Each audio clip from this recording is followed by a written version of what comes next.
Want to shop Walmart Black Friday deals first? Walmart Plus members get early access to our hottest deals. Join now and get 50% off a 1-year annual membership.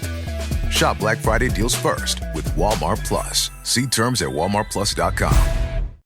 With Lululemon, the real gift happens when they're living in it. When you give the fan favorite everywhere belt bag, the real gift is... And when the ultra-soothing Rest Feel slides are the gift, you're really giving them... This holiday, Lululemon makes it easy to give little luxuries that go beyond. Open the moment. Shop now at Lululemon.com.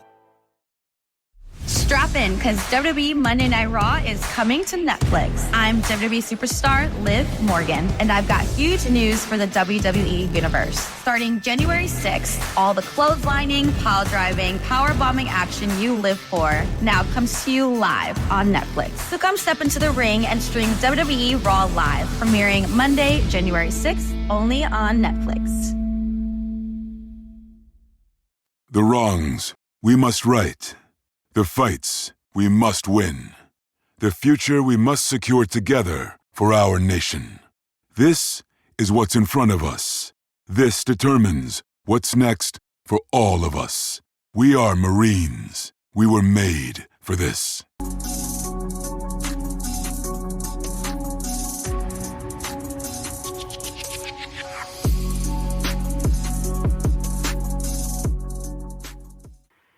Bears drop another game that they should have won. Story for Week 12 is no different from any of the other stories from the last 5 weeks as the Bears' losing streak extends another Sunday. Tiff, Q, as always, how pissed off are you right now, wasting another Sunday waiting for a Bears loss?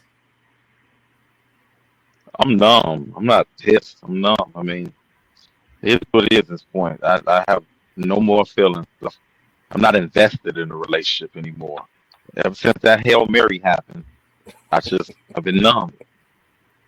Things just ain't been the same. I'm just waiting for this to end. When our lease is up, we go our separate ways. That's it. I won't even lie to you. Yesterday was a busy day for me. I was trying to watch it on my phone. Woo.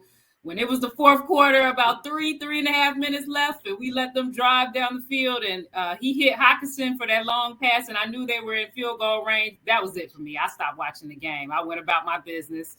And then I happened to be looking at my phone maybe 10, 15 minutes later. I saw an alert that we had tied the score. So I'm like, oh, shit. So I pulled the stream back up, literally just in enough time to see Sam Darnold hit Hawkinson again. In field goal range in overtime, and I closed it again because I'm like, you know what? This Thanksgiving week about to start. Bears already pretty much ruined football season. I'm not about to. And the Bears are on Thanksgiving. Why?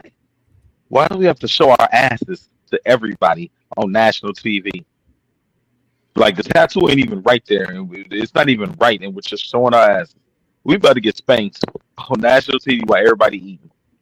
And we're probably going to win that game, too. We're probably going to scrub the Lions.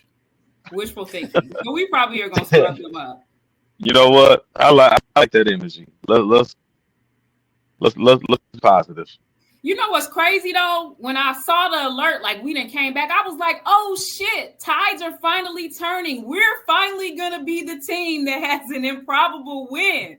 And then as soon as I opened it and seen that throw, I said, nope, guess I was wrong. Another improbable loss.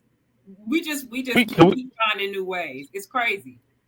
We had Caleb's first fourth quarter comeback drive. His first successful fourth quarter comeback drive was against DC.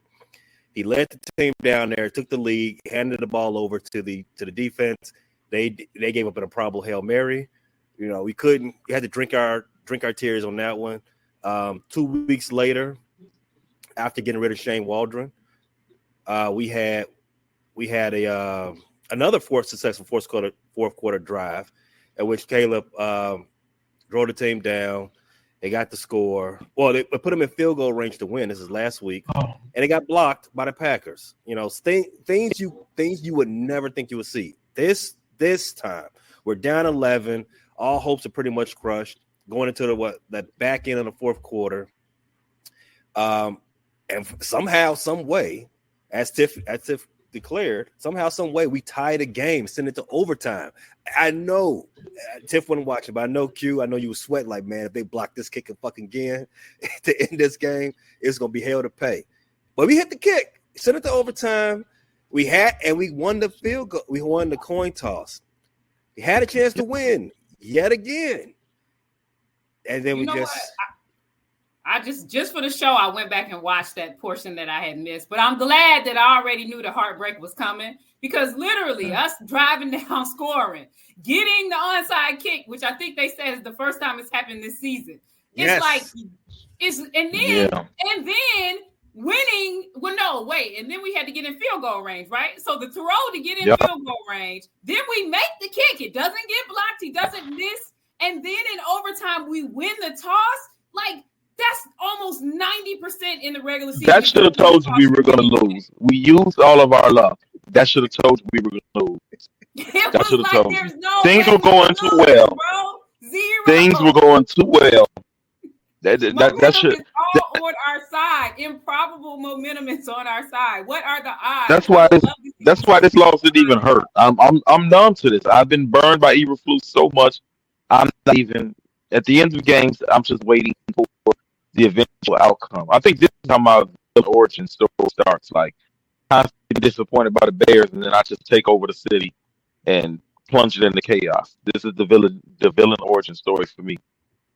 I can't take it no more. Yeah, I'm gonna be. I mean, what's your villain name gonna be? I'm gonna let you all decide. I think Red Robber. I mean, the villain doesn't name himself. I mean, my tearing chaos is gonna for itself. You all a name. Villain name. I like where Tiff was going. Red Robber. That sounds great. Let's see. Red Baron. Crimson Killer. Not the same letter, same sound. Why it's got to be red? That's what I want to know. Why it's got to be red? I mean, why? Use your deductive reasoning. You know what? This is a form of racism and prejudice, because nobody likes to be described by a color, because I have more depth to me than a color. You know, the first thing you see in me is a color that you're not looking inside enough. I'm saying, you don't judge the book by its cover. Read my pages. Okay. Read my pages. Read the pages that lead to your villain arc. That's right. Okay. It's gonna be a great story. Mm-hmm. I think you was a week too early on your Cut the Crap award, Tiff, but we have plenty of time to get to that. Oh, we giving it back. We're giving it back. It's returning to the same sender. Okay. All right. Well, you were the sender. So well, we're saying recipients. Okay. Well, before we get to that, let's talk about our good, because there was some good in this game. We scored 27 points. We took the game to overtime. So it's not all bad. We don't want to be people that just focus on the destination, not the journey. So in getting to this fifth loss, what are some of the good things we could take from this game and we can hope to reproduce moving forward? I'll go first, because there was good in this game. They said our opponents have scored first in every single game this season, save this one. This was the first game where we scored first, so that was a good start. Unfortunately, we did not score last, or that would have been better. Caleb had another really good game. He looked confident. You know, he was making really good plays. The misses were few and far between. Keenan made some great plays. You know, I was amazed. Well, we'll get to that with the bad or ugly or whatever we want to call it. Mr. Simone Biles started the game on a great note after we let I was about to call them Green Bay, but it don't matter. Vikings, we let everybody drive down the field, but we let the Vikings drive down the field. They're on the 2. You know, Mr. Simone Biles gets a great whip away. So, you know, we had some momentum. We had some great plays.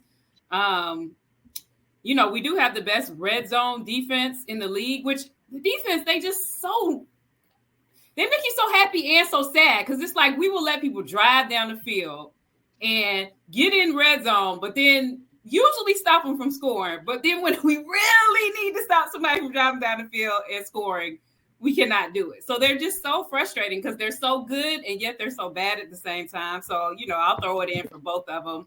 My final good, I think Thomas Brown called another great game. I saw when he was in the booth that he's left-handed. So that's another reason why he's awesome and outstanding, because left-handed people are very special and very amazing. So shout out to him. I hope some kind of way he stays on the staff because I like what he's doing with Caleb and what he's doing with the offense. If I was the type of person that discriminates, I got two very big things to discriminate against both of you on. Left-handedness, redheadedness. Paid McNown.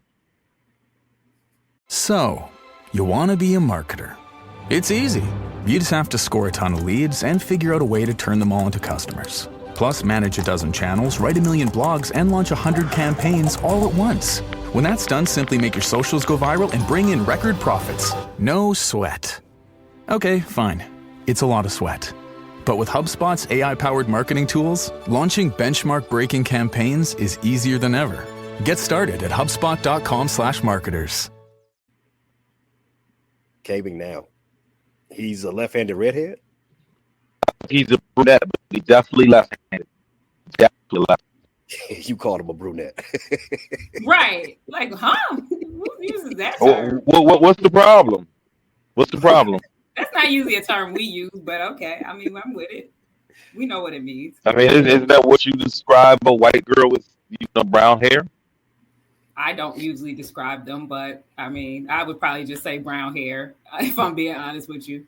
Well, I think the lady would like to be known as the brunette. So. Oh, okay. That's what's up. All right. I'll keep that in my back pocket for when I never need it.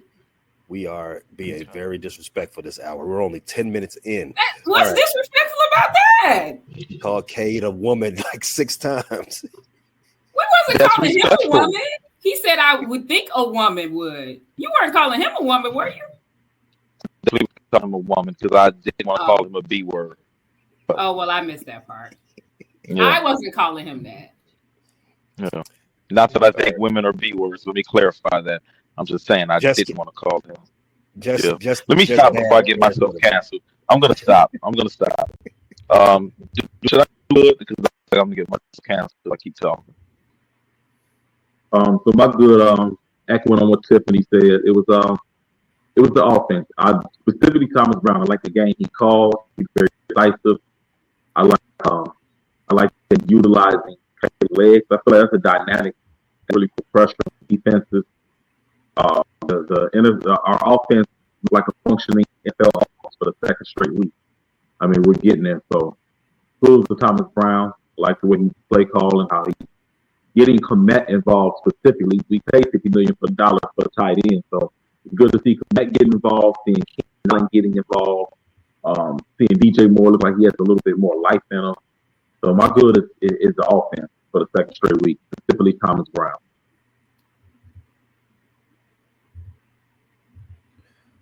My good is Caleb Williams. Caleb Williams is now the Bears franchise leader in rookie passing yards, a record that I believe most of us knew was going to get broken when they drafted him number 1 overall. So adios, Mitch Trubisky. You're no longer in our record books. Adios, muchachos, to coin a phrase from Big G.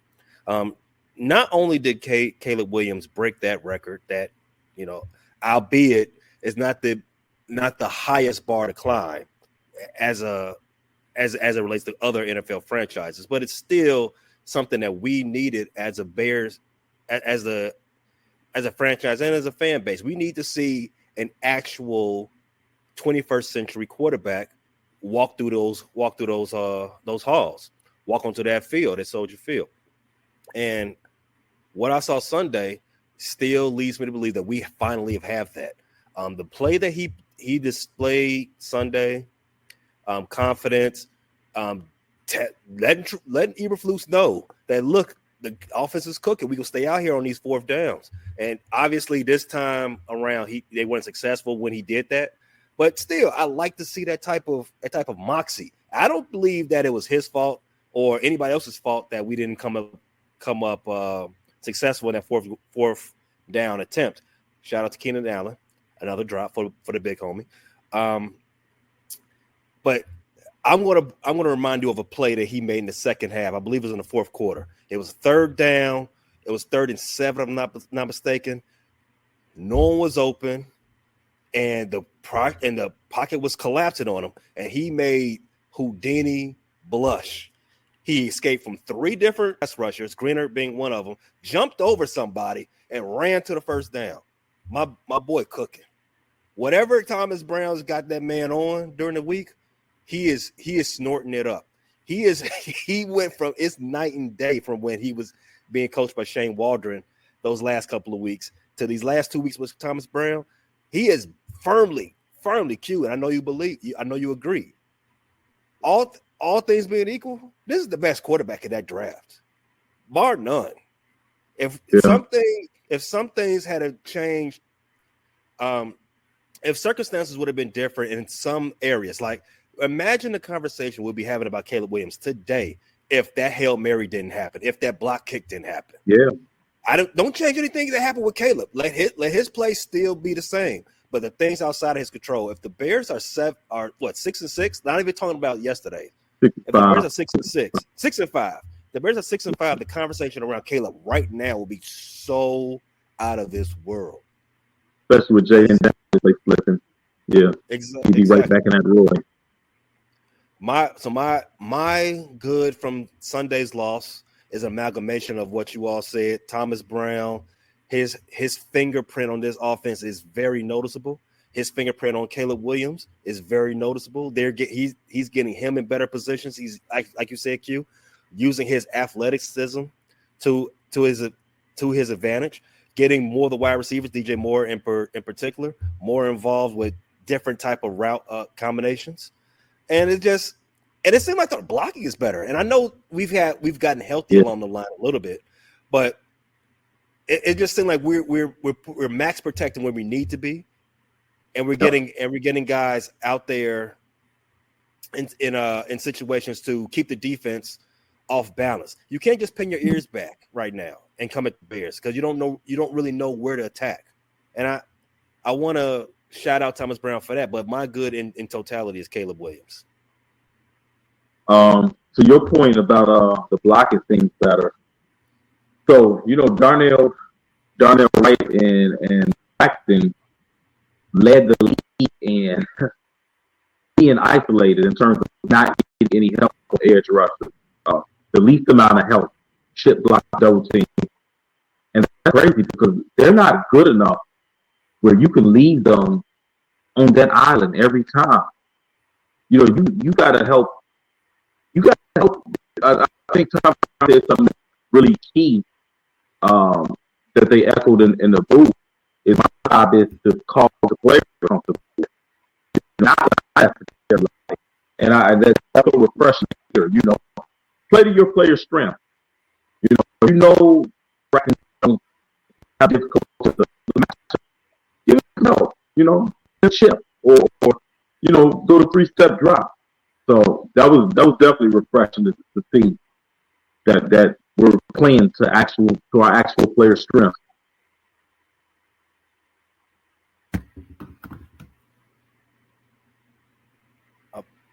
Did you have something, Tiff? It looked like you were about to say something.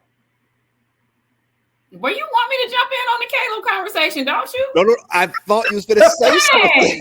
I thought you was going to say something. You look like you came up.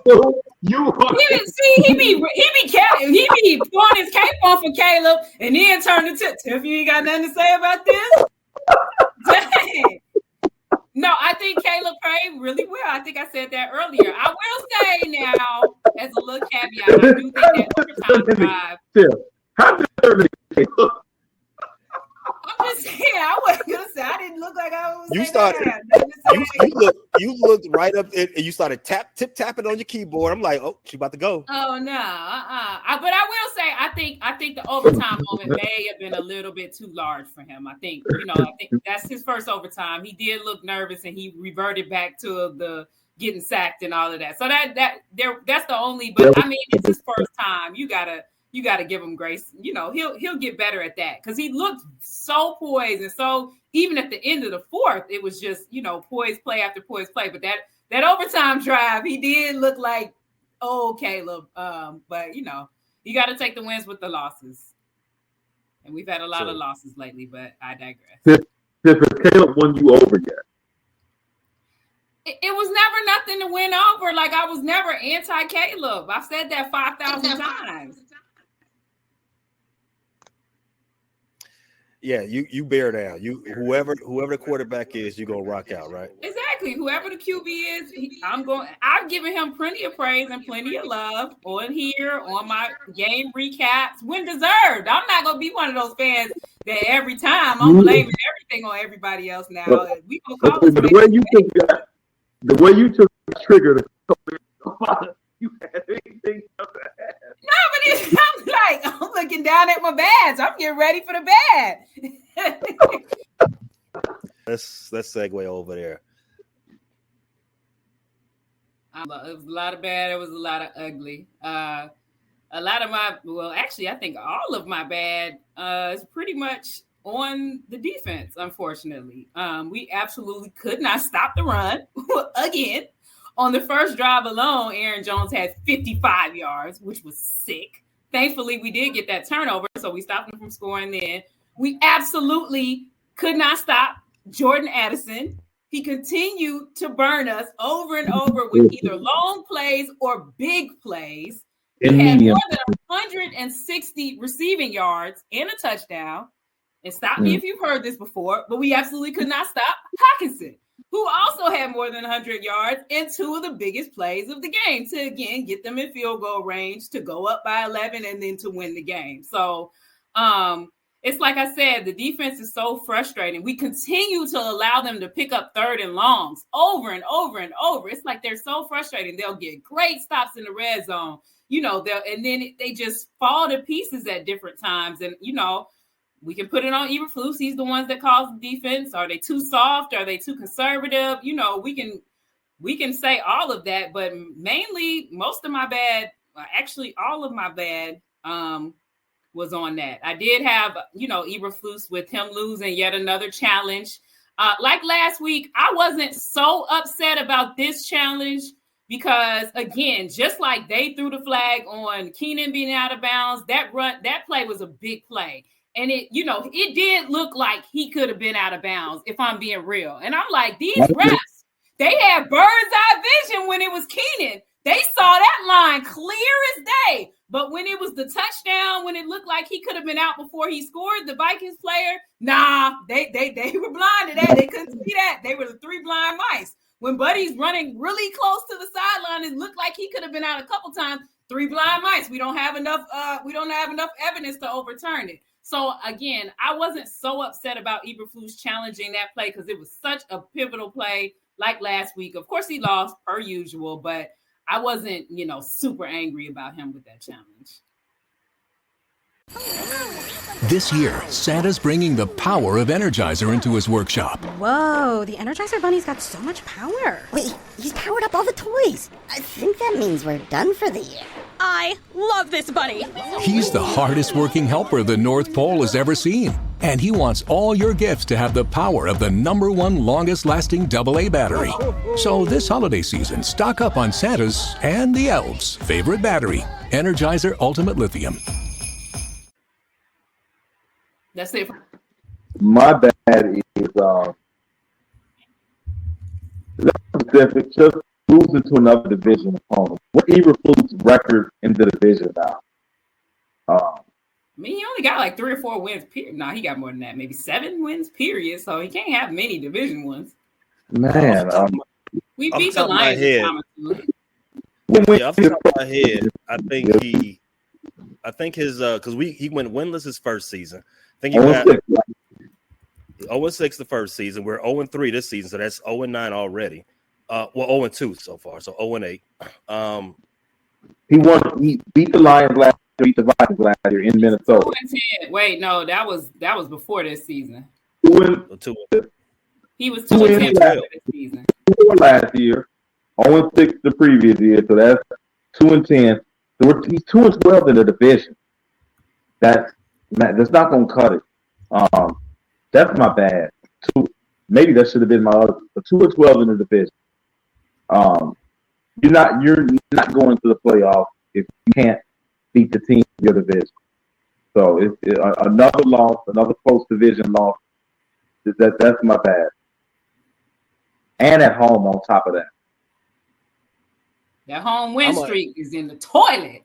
In the toilet. And now the home losing streak has started. It's the third straight loss at home. Yeah. Second, I think. Patriots, that's terrible home stand. Third or second? I thought it was second. We lost to Arizona on the road. We lost the Patriots, Packers, and the Vikings. 3. Oh, yeah, 3 in a row at home. 3 in a row in front of your home crowd. I'm gonna pile on to Eberflus on your bad before I go to mine. Eberflus, in addition to having a 2-12 in the division record, he is 5-18 in one-score games. How are we so close but so far so often with this coach? He can never get. He is the epitome of no clutch gene. How have you not learned from any of your mistakes yet? It's like you find a new way to blow the bag every week. I cannot understand. We get to overtime. We have the ball. Yes, the offense crumbled. Caleb took a terrible sack there. You give the ball right back to Minnesota. And then Minnesota had no type of offensive mojo going in the fourth quarter. They sure found that shit in the overtime. They had no difficulty pushing that ball down the field. And other than the first play of the overtime, I think Montez Sweat got a sack. He should have just took the ball from Darnell. I don't know what was he doing there. He got too excited. Seeing saw the sack, didn't strip it, but he took that ball and turned the other way and forward. Man, he climbed his back. Darnold didn't see him. He was right there. He walked right on him. Snatched that ball from him, bro. Win the game, be a hero. But back to this, back to Eberflus. So the defense, to me, I watched that final drive 4 times now.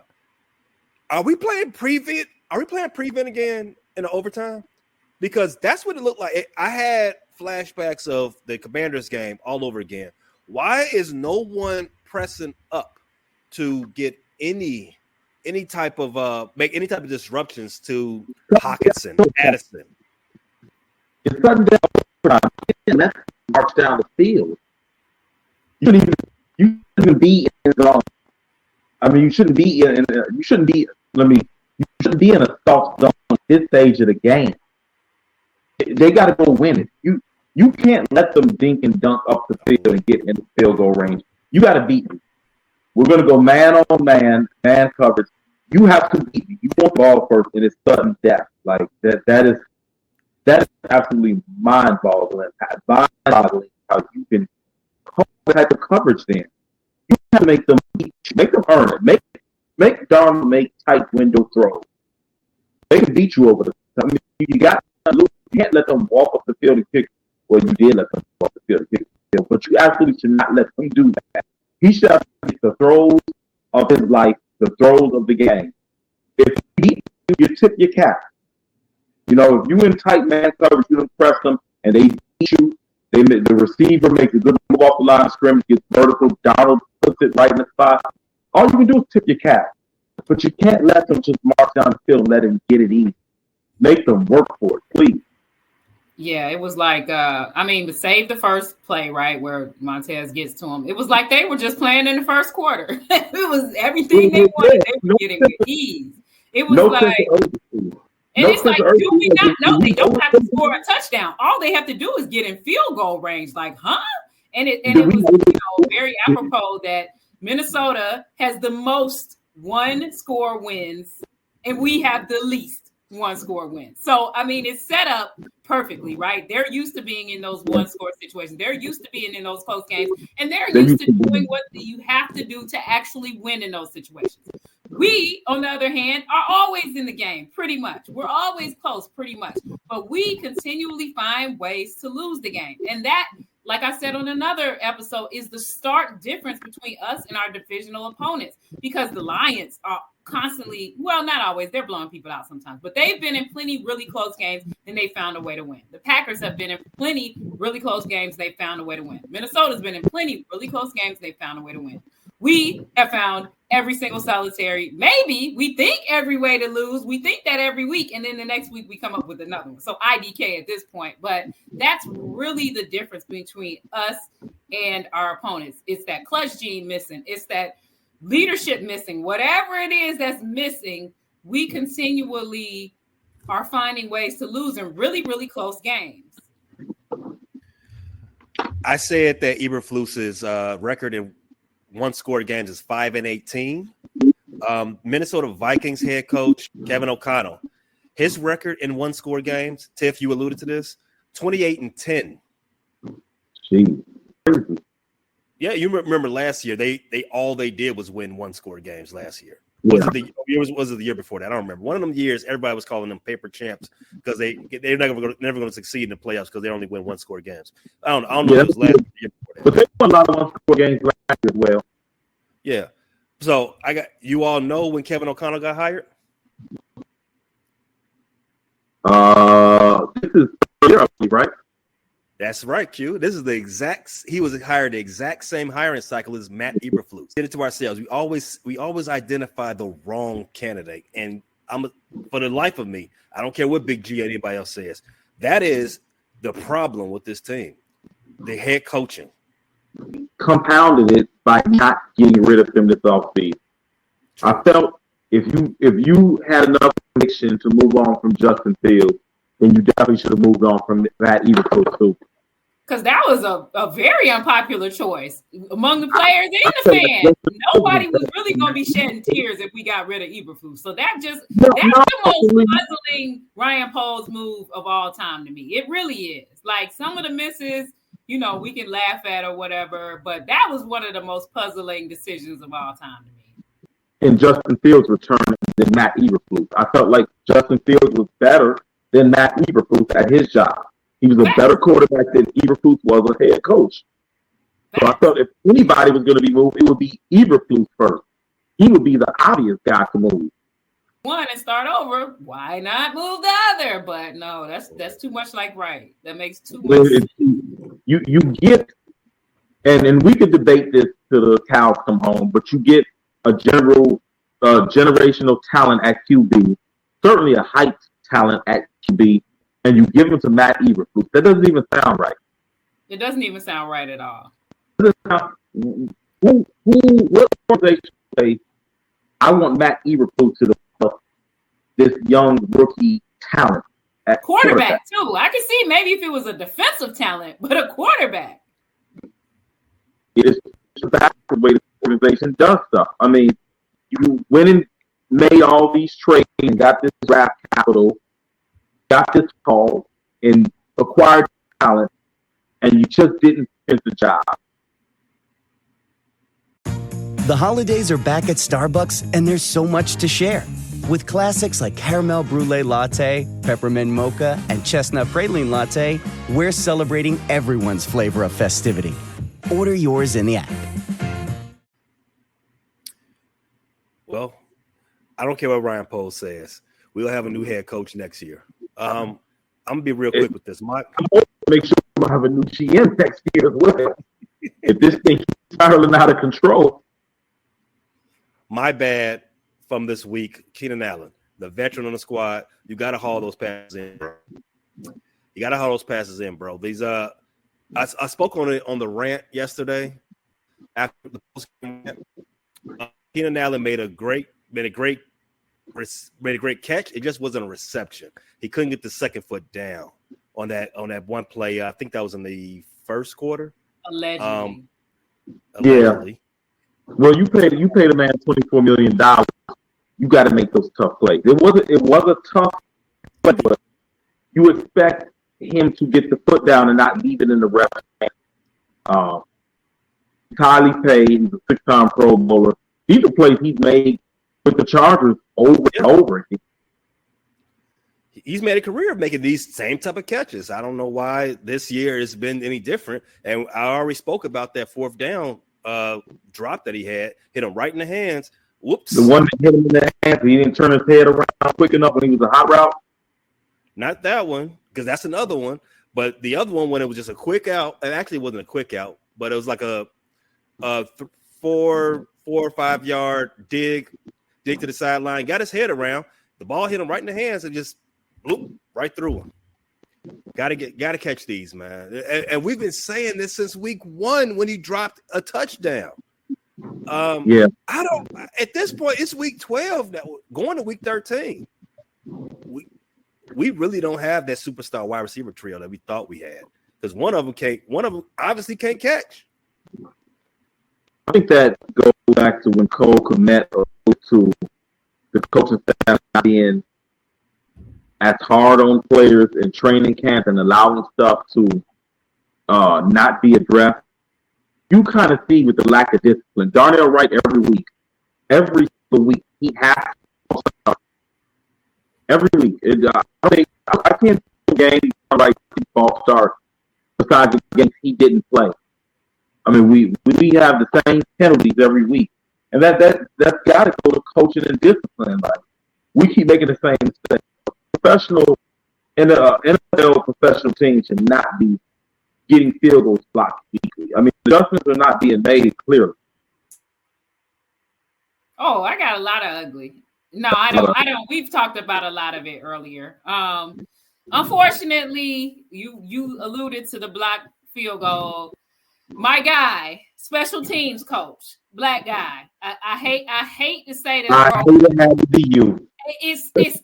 It's got to be some changes, because there were 2 crucial special teams errors in this game. Now, we did have the miraculous special teams recovery, right? But that was more error on the Minnesota player letting the ball touch him.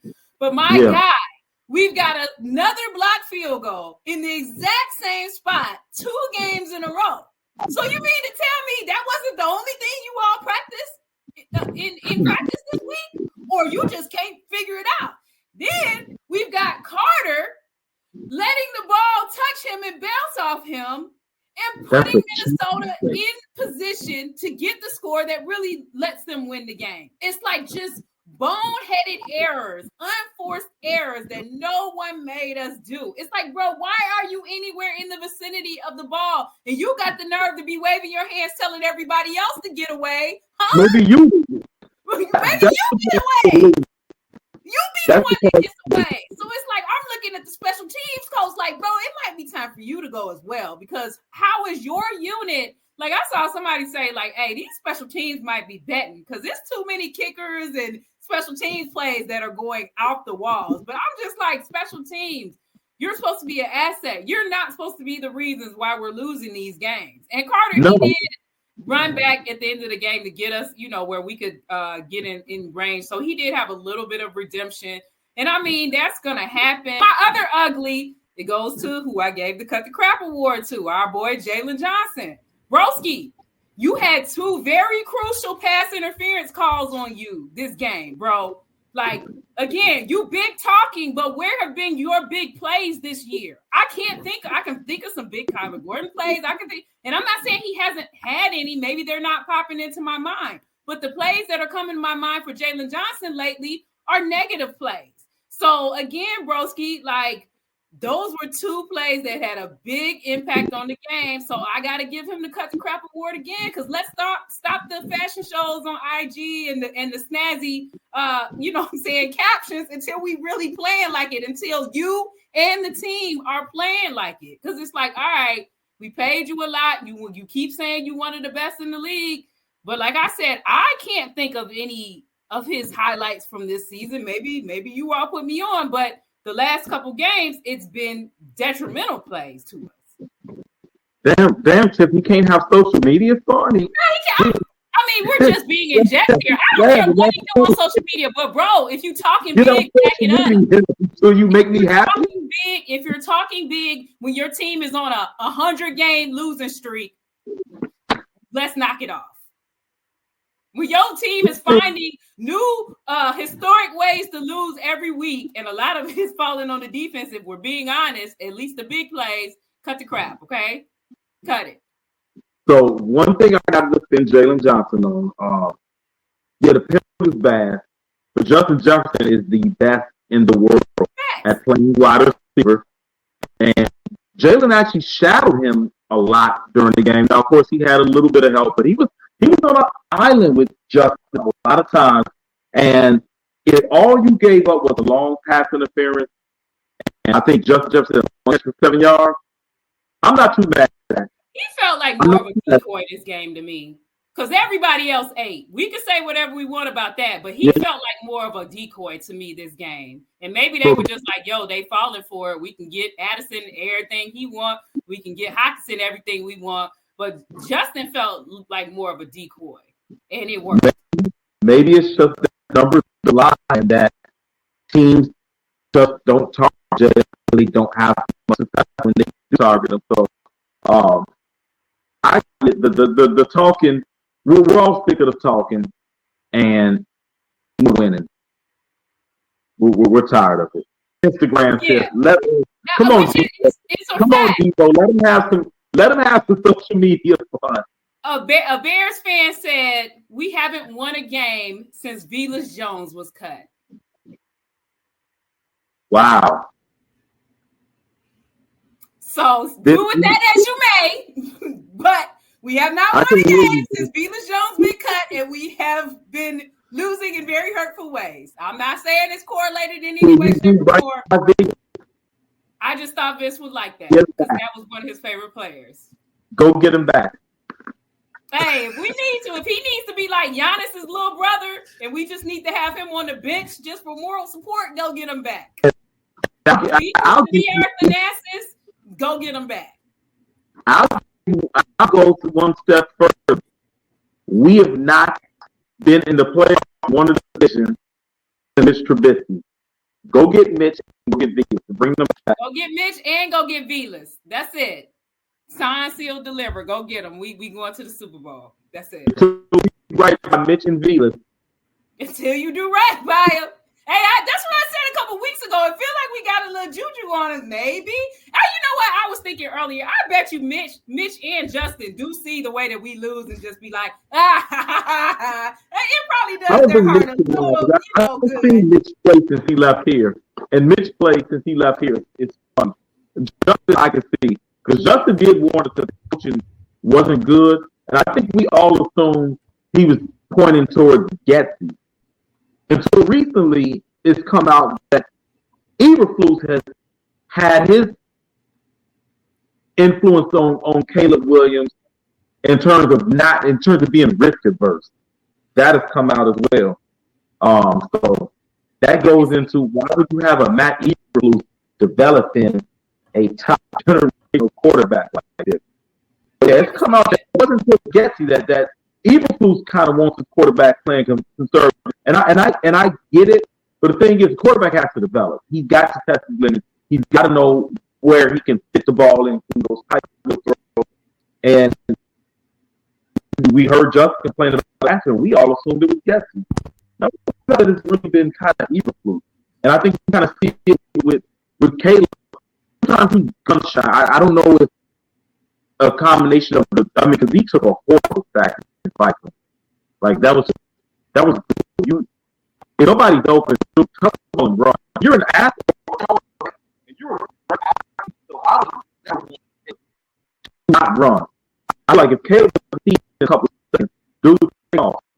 Put that defense because they don't want to see a defense doesn't want to be playing a perfect coverage and then see the quarterback, running towards the stick. That's demoralizing. So I don't know if Eberflus is bred in that conservative nature into them where they're kind of very risk averse and gun shy, but that's terrible. Say you're still glitched and I think Eberflus is very risk adverse, and I think he gets more risk adverse the more we lose, right? Because I mean, obviously we lose, everybody on his case, and he's not. I'll say another thing about Eberflus: he's not very good at falling on the sword. He's not very good at taking the responsibility for a loss. He's gonna let you know, nah, that wasn't a bad decision, and I'm not mad at that point if it's not. But as a leader, at some point, you got to fall on the sword for your people. Like that's me. So I think he's risk adverse. You can tell by the defense that we play in the biggest moments that he's risk adverse. But the more we lose, the more risk adverse he gets. Because if he makes that decision to go for it on 4th down and we don't get it and we lose, what's everybody gonna say? And I know he's over there in his head. I mean, you could just say, just looking at him, he's pensive. He doesn't know when to throw to ever win a challenge. He just. I don't even know him as a person. He seems to have not lost the team up until this point. I will give him that. Because they did. Another week, they came out and fought hard. And, it was another, I don't know how long they can keep doing that with these type of losses. So I don't think he's lost the team, but he's just not that leader that we need. That's period. While he may not have completely lost the team, they're not seeming to play that same fire and intensity that they had earlier in the year. The defense had a lot of fire intensity this game. I mean, they could just be, a lot of it could be pride and all of that too. It doesn't all have to be about Eberflus. But we need somebody. Okay, I don't want to hear Bill Belichick one more time. I don't want to hear Rex Ryan. I don't want to hear nobody, no age discrimination. But I don't want to hear nobody 60 and up. Okay, we need a younger, more innovative coach to deal with to help these younger players develop in the way the game is going. Not saying an older coach can't do that, but the coaches that we're seeing have success that haven't been in it for forever, save the Harbaughs, tend to be a little bit younger. And that's the way I feel like we need to go if we're starting over. Like, please, if they bring Bill Belichick in here, I'm done. Because come on, for what? Yeah, Bill Belichick is a legendary coach, maybe the greatest of all time. I tend to agree. I think Bill Belichick would be a great over Eberflus, but at the end of his Patriots reign, it looked like maybe he had lost a little bit of touch. Guys didn't know me from a little out of touch with the game, maybe not as sharp as before. I'm with you. I would like to see a younger, innovative coach. I would like to see Thomas Brown on a short list of candidates. I would like to see him get a chance because, his attention to detail and the way he's inspired the offense, I believe he is future head coaching material, and that was also stated in the booth. So I'd love to see him on a short list of candidates as well. I would too. I'd hate for him to come out of that booth calling the plays, but I would too because I think he's really got the offense moving in a great direction. And I like the way he takes accountability and talks. Like Eberflus literally frustrates me. It's like Eberflus is nothing ain't ever gonna be on his fault. At the most, he'll give you we all need to be better. I need to be better. He'll give you one of those real general or oh no, but for the most part, he is not falling on the sword at all. No. If we got to bring back motherfucking Velas, his otter, Mitch, Dicker, Urlacher. You can't legally own an otter. Second of all, they're mothers, which means they have scent glands. You don't want to be around them, okay? Whatever creature that was that Velas had in his room during training camp, bring him back. Get him another one. Bring back Rex Grossman. Bring back Kyle Orton. Bring back your buddy Cade now. Whatever needs to happen to end this cycle. He might be locked up. Yeah, no.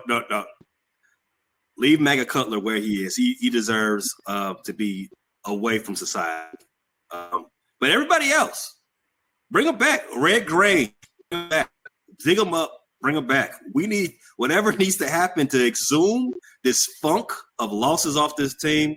We need to do it because obviously the guy in charge, Eberflus, you all heard my co-host. He ain't got it. he ain't got the answer, Sway. I have to agree with Tiff again. Special teams, like you're not even that a part of the game anymore to be hurt like this. You can't get blocked punt, blocked field goal, and I believe the blocked field goal led to a touchdown. They Yes, scored on it did.